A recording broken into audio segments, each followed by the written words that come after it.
Well, greetings to all of you.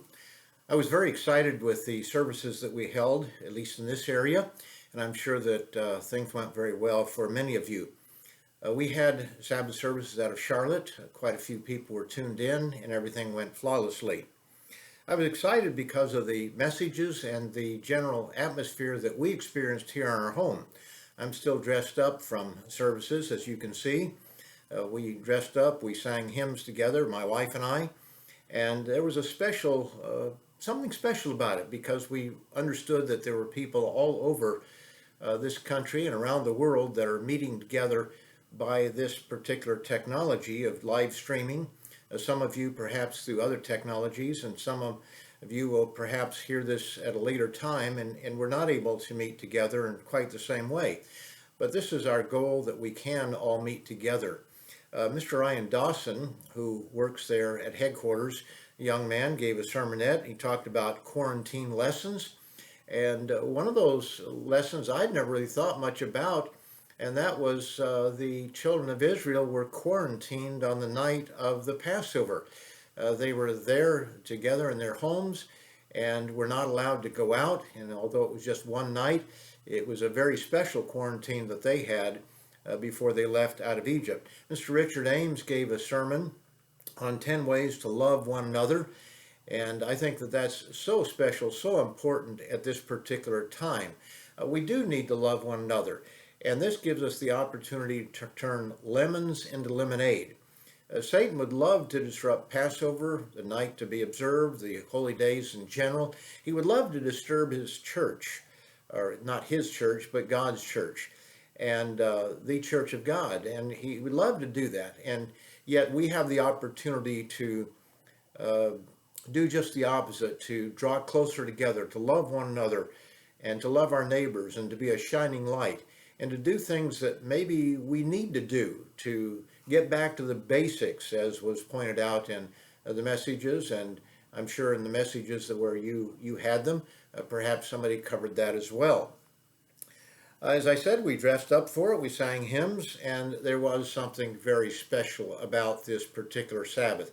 I'd never really kept the Sabbath online in this way. I've tuned into Bible studies and other meetings that we've had, but never dressed up and sang hymns, just my wife and I, and recognizing that we're doing the same thing that all of our brethren around the world are doing. I want to take just a moment here. I'm going to do these daily briefs. I say I am going to. I won't be the only one. There will be others that help out in this to give daily briefs.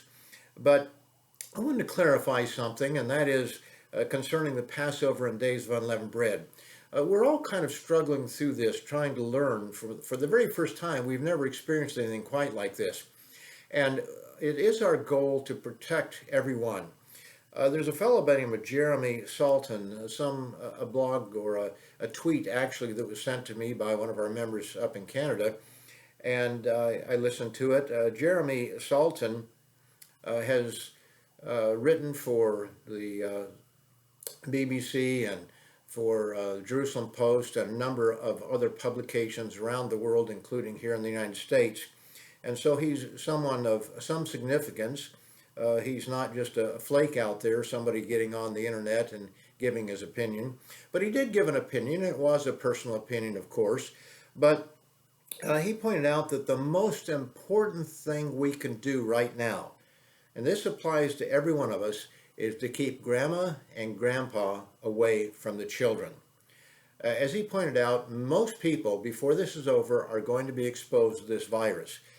But we need to keep the grandchildren away from grandma and grandpa, because what we're dealing with here are those who are more likely to be exposed to it, young people, and they can become carriers.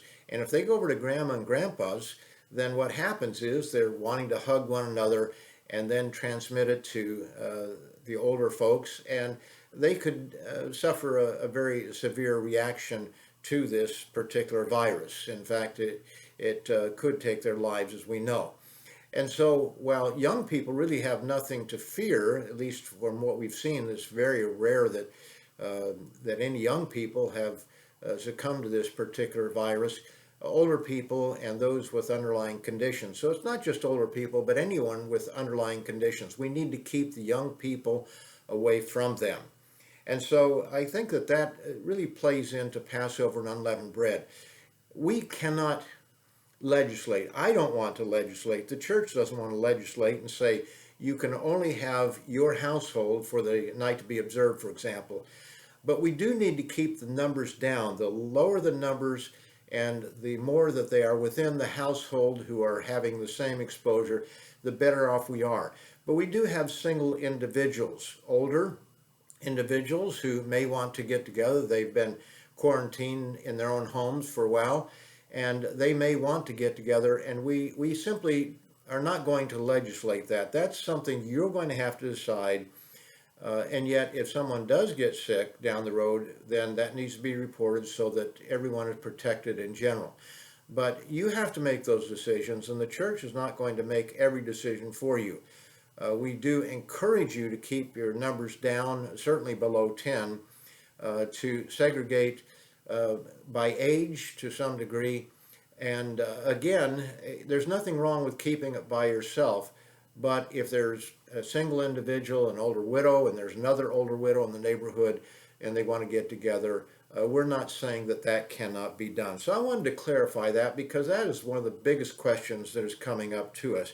But please use judgment, wisdom, godly judgment, and prayerful judgment, and don't just be wanting to get your way, but have love for one another and consider what are the consequences of your decisions. But there are decisions that are not just the physical exposure to things, but also we have to be concerned about the mental well-being of everyone as well. So as I said, one of us will be coming to you each day, and we'll send this out, and someone, I guess I'll probably give the next one tomorrow. But until tomorrow, let's turn lemons into lemonade. Let's love God, and let's love our neighbor.